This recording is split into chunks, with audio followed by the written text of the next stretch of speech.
एक समय था जब मैं 7th फ्लोर में रहता था और उसी की बालकनी में बैठकर मैं ये सोच रहा था ज़मीन को देखते हुए कि कूद जाओ और सारे चैप्टर बंद कर दो। ये जो पेन है, दर्द जो है, ये जो बेफजूल का संघर्ष चला जा रहा है, इसको बस ख़त्म कर दो।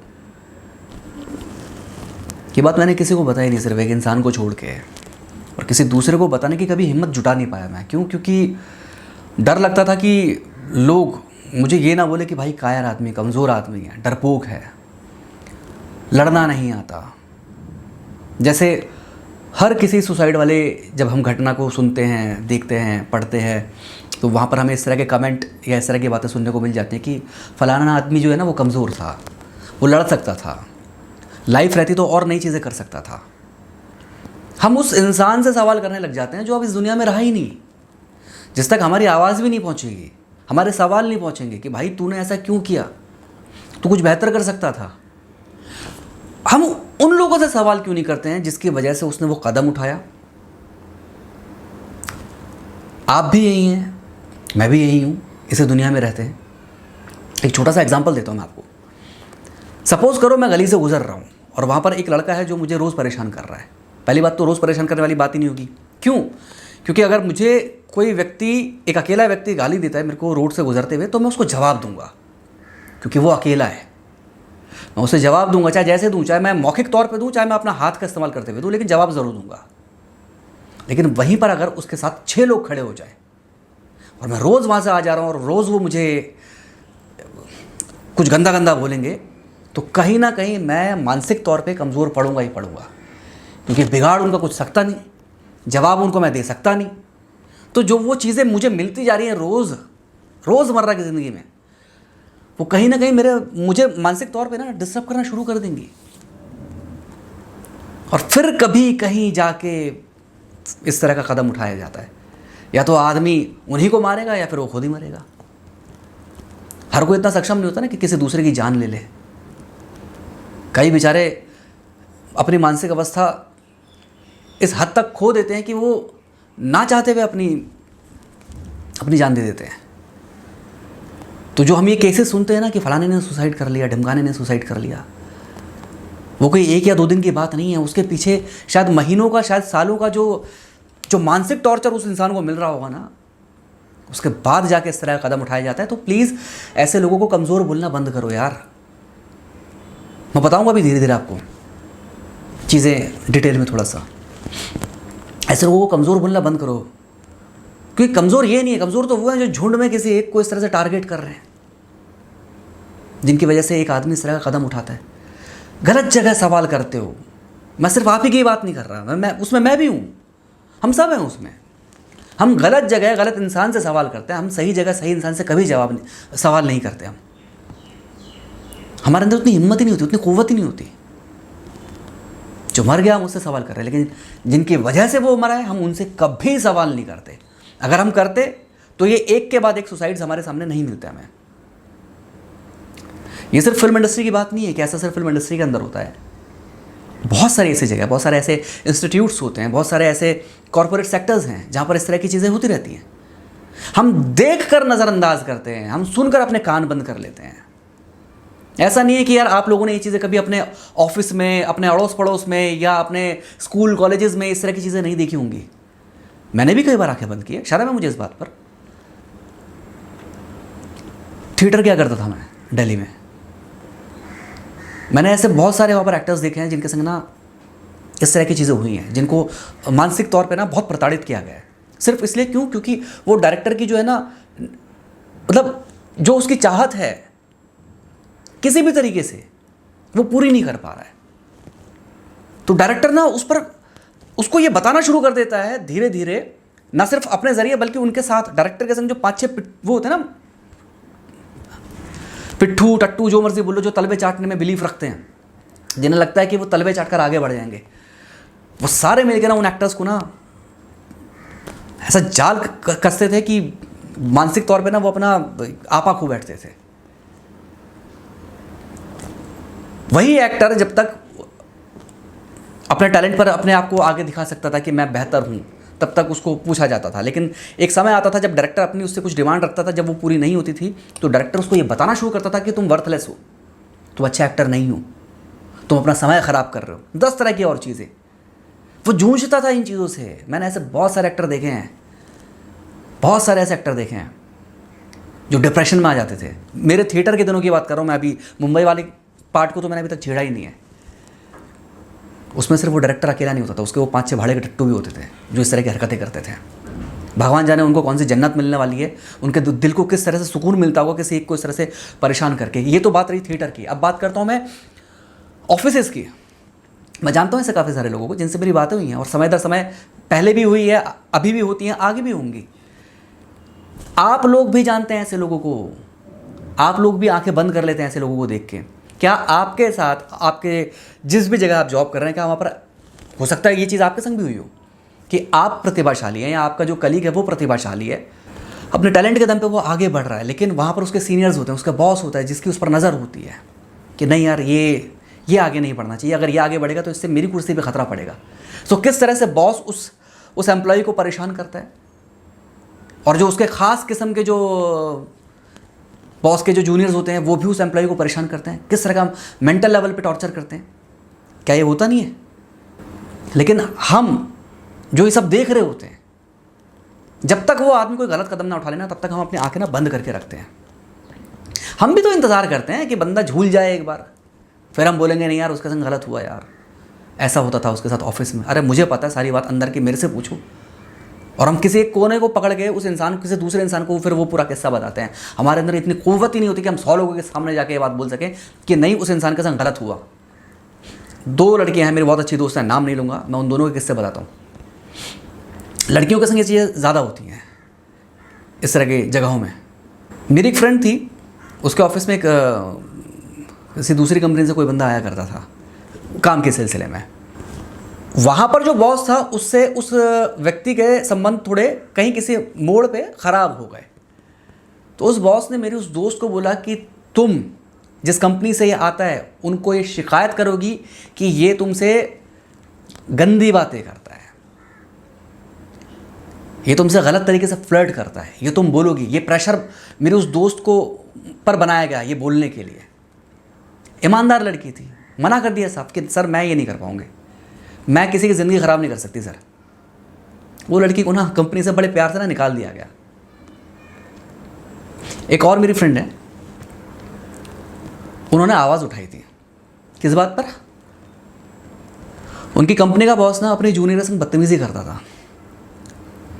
उस लड़की ने उसके अगेंस्ट में आवाज़ उठाई, अपनी जो बाकी जो कलीग थी उनको जाके बोला कि मेरे संग बदतमीज़ी होती है, मैं नहीं बेयर कर पा रही हूँ ये चीज़ें। कोई लड़की साथ में नहीं आई जी। हम बोलते हैं ना नारी शक्ति जिंदाबाद, कोई लड़की साथ में नहीं आई। सिर्फ उस एक लड़की के, जो मेरी जो दोस्त थी उसके, वो आगे आई। उसने सिर्फ उस लड़की से इतना बोला कि तू पीछे तो नहीं हटेगी, ऐसा ना हो कि मैं तेरे चक्कर में आवाज़ उठाऊं और तू पीछे हट जाए और फिर सारी जो प्रॉब्लम है उसको फेस करनी पड़े। उसने कहा नहीं, आप आगे बढ़ो, मैं आपके साथ हूँ, बस मुझे ना हेल्प करो। उन्होंने ऑफिस के हर एक एम्प्लॉय को पकड़ा, बोला कि यार ये एक लेटर है, कंप्लेंट लेटर, प्लीज़ इसमें साइन कर दो कि ऐसे ऐसे प्रॉब्लम है, ये दिक्कतें हो रही हैं। कोई साथ नहीं आया जी।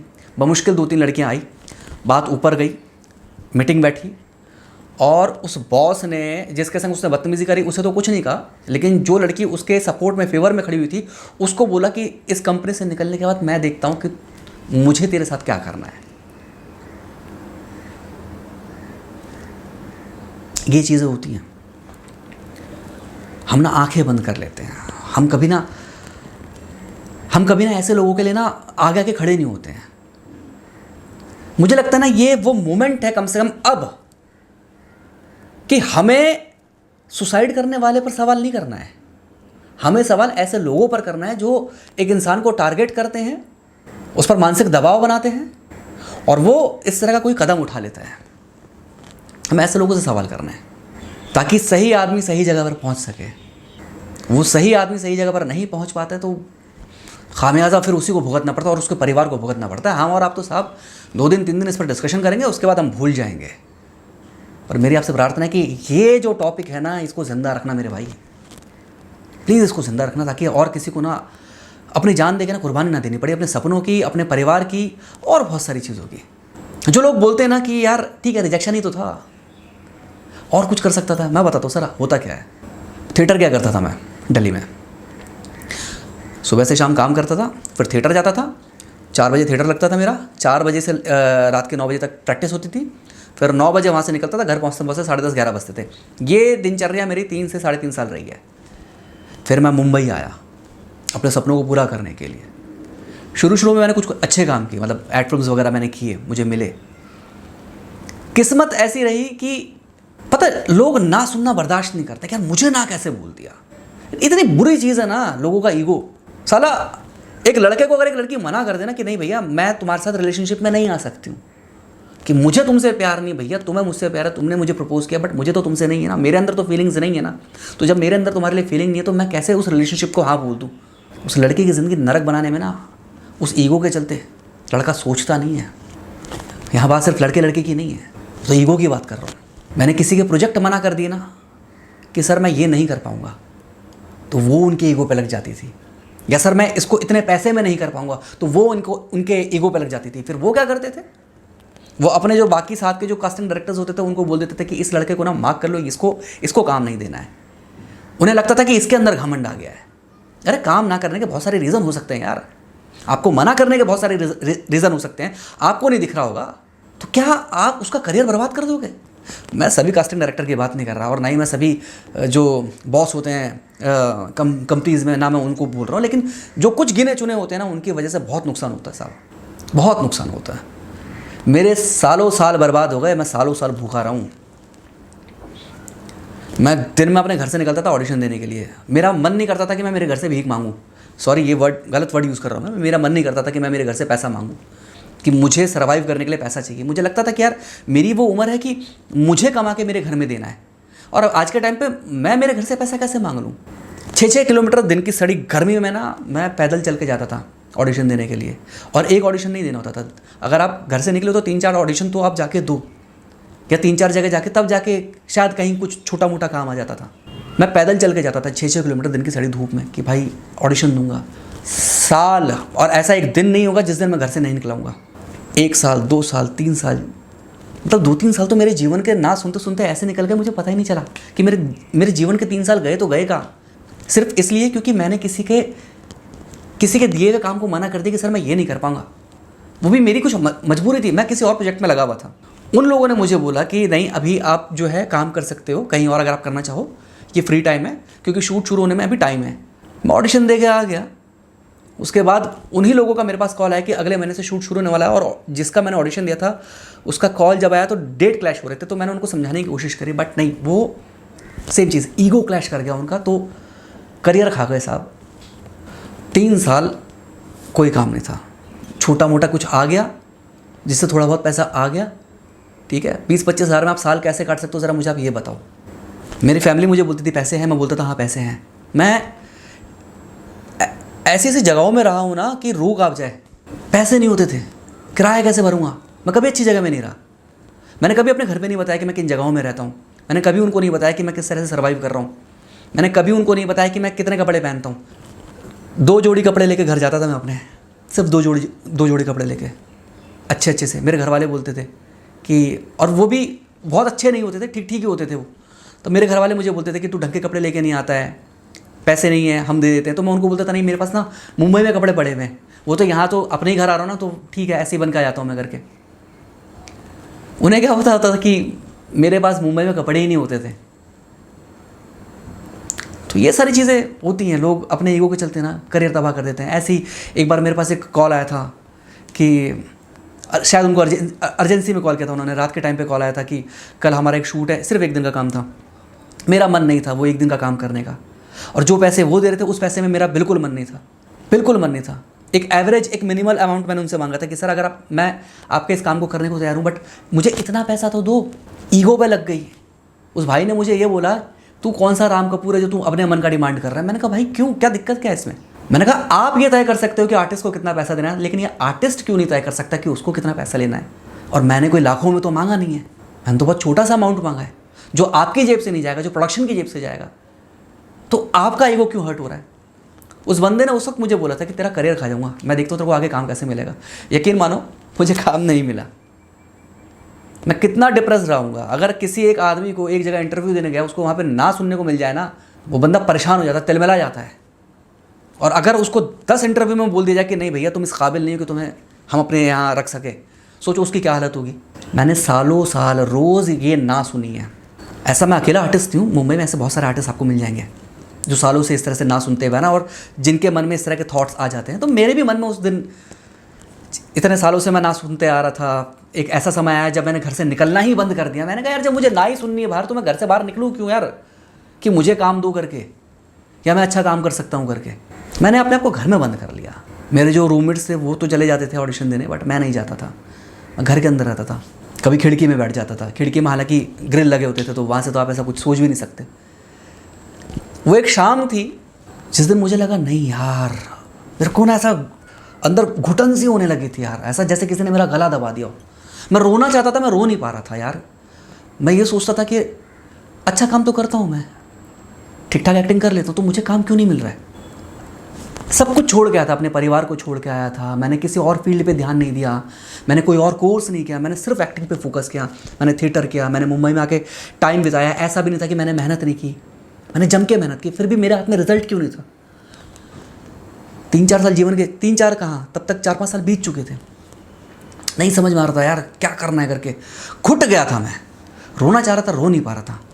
किसी से मैं मेरी ये प्रॉब्लम नहीं शेयर कर सकता था। अगर मैं मेरे घर वालों को ये बोल देता कि मैं घुट रहा हूँ, मेरे पास काम नहीं है, सालों से काम नहीं है, तो वो मुझे ये बोलेंगे कि तू छोड़ दे मुंबई, तू यहाँ आ जा। और मैं मुंबई छोड़ना नहीं चाहता था। क्यों? क्योंकि मेरा सपना यहाँ था।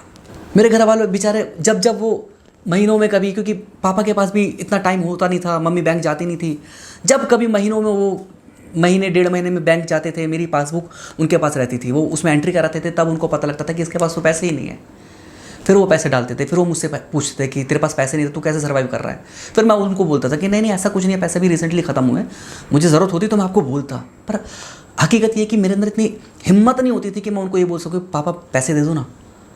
अरे 1 बार 2 बार 3 बार पैसा मांगे तो समझ में आता, साला 4-5 साल चल रहा था जीवन का, कैसे पैसे मांग लेता यार। तो वो दिन मैं मेरे फ्लैट से बाहर निकला, गैलरी में, वो गैलरी मतलब छोटी सी गैलरी है, और बालकनी में जाके मैं बैठ गया दीवार पे।